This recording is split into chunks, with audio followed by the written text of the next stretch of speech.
আমি সশ্রদ্ধ চিত্তে তারেক রহমান সশস্ত্র চিত্রে শপথ করিতেছি যে আমি আইন অনুযায়ী সরকারের প্রধানমন্ত্রী পদের কর্তব্য বিশ্বস্ততার সহিত পালন করিব।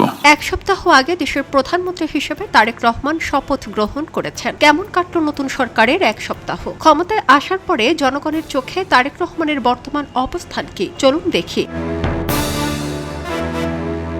নেতারা কিভাবে জীবনযাপন করেন, কিভাবে আচরণ করেন এবং কিভাবে ক্ষমতা ব্যবহার করেন তা নিয়ে বেশ আগ্রহ থাকে জনগণের। নাগরিকেরা নেতাদের বিচার করেন তাদের জীবনযাপন দেখে। ক্ষমতায় আসার আগে অনেকেই অনেক প্রতিশ্রুতি দেন, কিন্তু ক্ষমতায় আসলে তার বাস্তবায়ন হতে দেখা যায় না। এদিকে ক্ষমতায় আসার পরে তারেক রহমানকে দেখা গেছে ভিন্ন রূপে। বহু বছরের ঘুণে ধরা শাসন সংস্কৃতি বদলে দেওয়ার একটি সুস্পষ্ট চেষ্টা তার। প্রধানমন্ত্রী শব্দটির চিরাচরিত সংজ্ঞাকেই আমূলে বদলে দিয়েছেন তিনি। বিশ্বের অন্যতম জনবহুল দেশের সরকার প্রধান হয়েও তিনি প্রটোকলের প্রাচীর ভেঙে নেমেছেন পথে।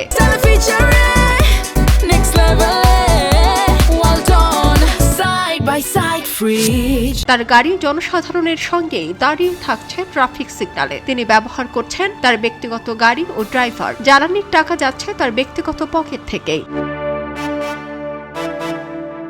অথচ দেশের মানুষ সবসময় দেখেছে মন্ত্রীরা দীর্ঘ গাড়িবহর নিয়ে চলাচল করছেন। ঘন্টার পর ঘন্টা সড়ক বন্ধ থাকছে, যানজটে অ্যাম্বুলেন্স আটকে যাচ্ছে, শিক্ষার্থীরা পরীক্ষা মিস করছে, শ্রমিকেরা কাজের সময় হারাচ্ছে। সেখানে তারেক রহমান জয় করে নিচ্ছেন জনগণের মন।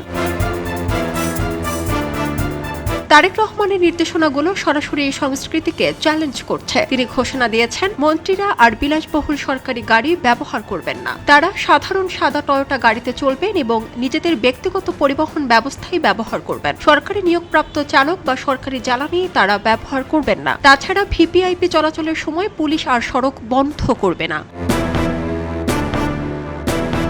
সবচেয়ে প্রতীকী সিদ্ধান্তগুলোর একটি হলো জাতীয় পতাকা ব্যবহারের বিষয়ে। প্রধানমন্ত্রী তার গাড়িতে কেবল রাষ্ট্রীয় অতিথি বা বিদেশি প্রধানদের সফরের সময় জাতীয় পতাকা ব্যবহার করবেন। নিয়মিত চলাচলে পতাকা থাকবে না, কারণ জাতীয় পতাকা ব্যক্তির নয়, জাতির।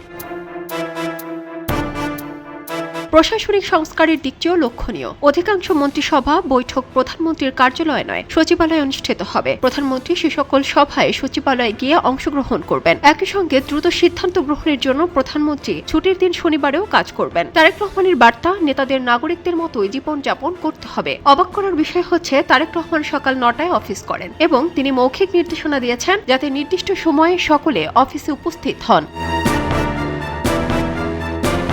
খুব দ্রুততর সময়ের মধ্যে মানুষের বিশ্বাস অর্জন করে নিচ্ছেন তারেক রহমান। এই তো আজ ঘটে গেল এক দারুণ ঘটনা। সচিবালয়ের এক কর্মচারী ছেলে অপহরণ হওয়ার খবর শুনে কাঁদতে কাঁদতে ঢুকে পড়েছিলেন প্রধানমন্ত্রীর দপ্তরে। সামনাসামনি পেয়েও যান প্রধানমন্ত্রীকে। খবরটি শুনে ফোনে সংশ্লিষ্ট পুলিশ কর্মকর্তাদের ছেলেটিকে উদ্ধারের নির্দেশনা দেন প্রধানমন্ত্রী তারেক রহমান। এর 1 ঘন্টার মধ্যে খিলগাঁওয়ের একটি নির্মাণাধীন ভবন থেকে ছেলেটিকে উদ্ধার করে পুলিশ। নেতারা নির্বাচনের আগে জনগণকে অনেক কথা দেন, কিন্তু ক্ষমতায় গেলে তা কতটুকু পূরণ করেন? প্রতিশ্রুতি অনুযায়ী ইতিমধ্যে ফ্যামিলি কার্ড চালু করার লক্ষ্যে কমিটি গঠন করা হয়েছে। আগামী 10 মার্চ এ ফ্যামিলি কার্ড পরীক্ষামূলক উদ্বোধন করবেন প্রধানমন্ত্রী। এর কার্যক্রম চলছে।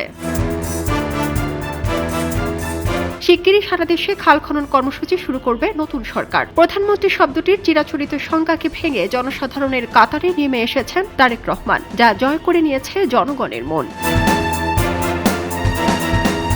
সারা জেরিন, খবরের কাগজ। খবরের কাগজ, নিখাদ, নির্ভীক, নিরপেক্ষ।